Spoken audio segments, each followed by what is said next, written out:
So we're back here with the build on this skeleton clock. The design again by L.J. Brown. And instead of taking you through making a part, what I thought I'd do is show what's been keeping me busy over the last week or so.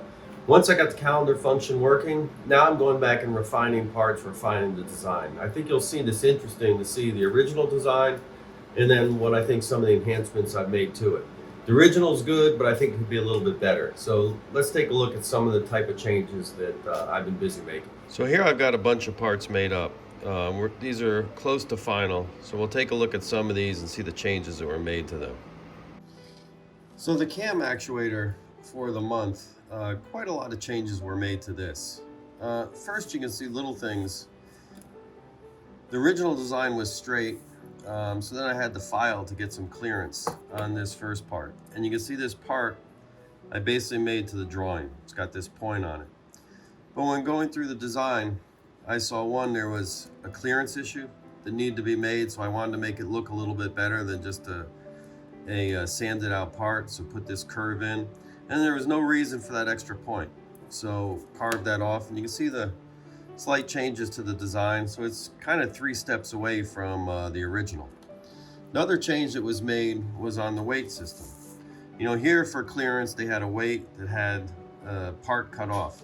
I didn't like the way that looked, so what I changed to is a series of 2 weights, so I have actually a little bit better mass, and it equals out when you do the equations for these two where this used to sit. This is a much cleaner design. It keeps in looking, these 2 parts are now the same instead of having 2 different diameters and a part that was cut off for clearance. Actually works cleaner. It's got a lot more clearance that it goes through, so I think that was a good change. One of the other ones that was actually interesting was this fork. So this fork, the depth of this little area here is what pushes that cam forward, as you saw in the action I showed before. This is made to the original. So at first I made the part, but when you laid my clock out, this was too low and it's hard to add material. So I went in to make another one with more material, but then I saw some interference when this came around with a cam. So I made it bent. I thought it looked aesthetically nicer. But then I noticed there was a failure mode where the pin could jump out of this little slot every once in a while. So I came back and also this little edge here could hit the cam still. So it wasn't good enough. So you can see what the final looks like.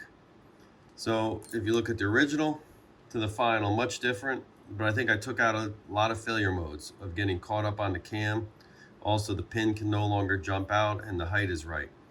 And it fits, I think, the aesthetic look with the curves better than the original part. So that was the changes that I've been making to the month cam actuator. So the next part was this hour bridge, this 24-hour wheel bridge. You can see what the original design looked like. When I made it, I noticed there was a clearance issue here. So I cut this part out. So you can see the first one I made was already different from the original design. But then when I went through it, I thought aesthetically this didn't look that great. So I wanted to get it more balanced. You can see the original design had balance. So you can see what the new part looks like. So both parts cut out, symmetrical. And I think in keeping with a skeleton clock, you want as little material as possible. So one of the other things I'm trying to do is go remove material that's not needed. This is a part I haven't done yet. So you can see it's another bridge. And this hole is needed, right? This hole is where a part attaches to on this stub arbor. This hole is not needed. So this part I'm gonna have to come back and modify. I'm gonna cut that off because one of the things I want on my finished clock is not material that's sitting out there for no use. So on the date release levers, this one's been a trick, and I've been doing a lot of work on this, trying to make it simpler and aesthetically better. And you can see the original design, these parts were silver soldered on. There's going to be a weight attached to this. And it's also a very thin part, and these 2 ends of these levers have to intersect with this pin. So I'll show you the changes I made. The first thing that I had to do is I had to change these curves. So you can see this has a release here, but in the layout of the clock, I tried to make it more curved instead of adding that thing. So I thought aesthetically this might be a better look. Still had some issues with it. Had to modify that curve a little bit more, change the end to simplify it, and you can see the silver soldered on there. So It's coming out okay. But when I looked at putting that weight on, all the cleanup, I've gone to this now. And this, you can see, let's get the right side here for you. It's starting to look a lot different. So this is made out of one piece of metal. On the CNC, you can do this fairly easily. And you can see what I did, I've incorporated everything in. So I started with a 1/4-inch stock. Of course, this pin is Loctited in there. But you can see here, it's got this shuttle mechanism built in, the weight there. And I also broadened this out, so it's got a pretty big bearing surface where it's gonna hit that pin. I've been doing the same with the other side. Had to be a little bit different because the way the pin enters here and gets caught, so we had to move this. But again, one piece of brass.